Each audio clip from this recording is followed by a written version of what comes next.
ಪ್ರತಿಭಟನೆ ಮಾಡ್ತಾ ಇರೋದು ಅಬಕಾರಿ ಇಲಾಖೆಯಲ್ಲಿ ಲೂಟಿ ನಡೀತಾ ಇದೆ. ಪ್ರತಿ ವೈನ್ ಸ್ಟೋರು ಬಾರ್ಗಳು ಮಂತ್ಲಿ ಫಿಕ್ಸ್ ಆಗಿದೆ. ಇವರು ಗಾಂಧೀಜಿಯವರ ಹೆಸರನ್ನ ಹೇಳ್ತಾರೆ, ನಾವು ಗಾಂಧೀಜಿ ಫಾಲೋಯರ್ಸ್ ಅಂತ. ಇಡೀ ರಾಜ್ಯದಲ್ಲಿ ಇವತ್ತು ಹೊಸದಾಗಿ ಸುಮಾರು 1,500-2,000 ಹೊಸ ಲೈಸೆನ್ಸ್ ಅನ್ನ ಕೊಟ್ಟಿದ್ದಾರೆ.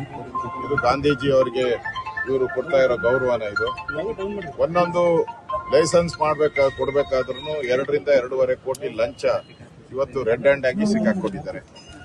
ಅಲ್ಲಿನ ವೈನ್ ಸ್ಟೋರ್ ಅಸೋಸಿಯೇಷನ್ ಇದೆ. ಈಗ ರಾಹುಲ್ ಗಾಂಧಿ ಅವರಿಗೂ ಕೂಡ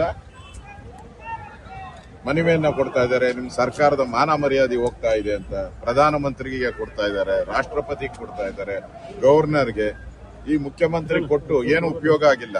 6 ತಿಂಗಳಿಂದ ಮುಖ್ಯಮಂತ್ರಿಗೆ 3-4 ಬಾರಿ ಭೇಟಿ ಮಾಡಿದ್ರು ಕೂಡ ನಾನು ನೋಡೋಣ ಮಾಡೋಣ ಅಂತಾರೆ. ಯಾಕಂದ್ರೆ ಇದ್ರಲ್ಲಿ ಪಾಲ್ ಅವ್ರಿಗೂ ಹೋಗ್ತೈತೆ. ಮುಖ್ಯಮಂತ್ರಿಗೆ ಪಾಲ್ ಹೋಗಿಲ್ಲ ಅಂದ್ರೆ ಅವ್ರು ಇಷ್ಟೊತ್ತಿಗೆ ಈ ರಾಜೀನಾಮೆ ತಗೋಬೇಕಾಯ್ತು. 3 ವಿಡಿಯೋಗಳು ಬಂದಿದ್ರು. ಕಳೆದ 1 ವರ್ಷದಲ್ಲಿ 3 ವಿಡಿಯೋಗಳು ಬಂದಿದ್ರು.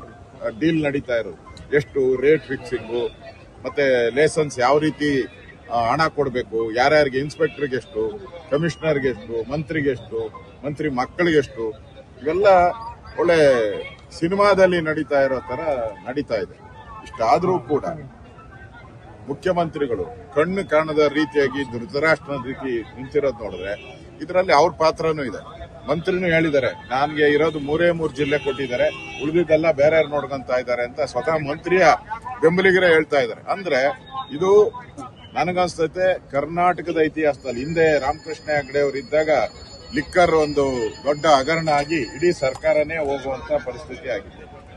ಇದು 2.5-3 ಸಾವಿರ ಕೋಟಿ ಲೂಟಿ ಮಾಡಿ ಚುನಾವಣೆಗೆ ಕಳಿಸೋ ಅಂತ ಹುನ್ನಾರ ಮಾಡಿದ್ದಾರೆ. ಈ ಎಲ್ಲ ಪೂರ್ತಿ ಹಣನೂ ಕೂಡ ಅಸ್ಸಾಂಗೆ, ತಮಿಳುನಾಡಿಗೆ, ಕೇರಳಗೆ ಹೋಗುವಂತದಕ್ಕೆ ಈಗಾಗಲೇ ಎಲ್ಲ ಪ್ಯಾಕ್ ಮಾಡಿದ್ದಾರೆ. ಅಷ್ಟು ಹಣ ಕಲೆಕ್ಟ್ ಮಾಡ್ತಾ ಇದ್ದಾರೆ. ಅದಕ್ಕೋಸ್ಕರ ಮುಖ್ಯಮಂತ್ರಿ ನನ್ಗೆ ಗೊತ್ತೇ ಇಲ್ಲ, ನಾನು ನೋಡೇ ಇಲ್ಲ ಅನ್ನೋ ರೀತಿ ಇಲ್ಲಿ ಕೂತಿದ್ದಾರೆ. ಇದರ ವಿರುದ್ಧ ಈಗಾಗಲೇ ವಿಧಾನಸಭೆಯಲ್ಲಿ ನಾನು ಪ್ರಸ್ತಾಪ ಮಾಡಿದ್ದೀನಿ.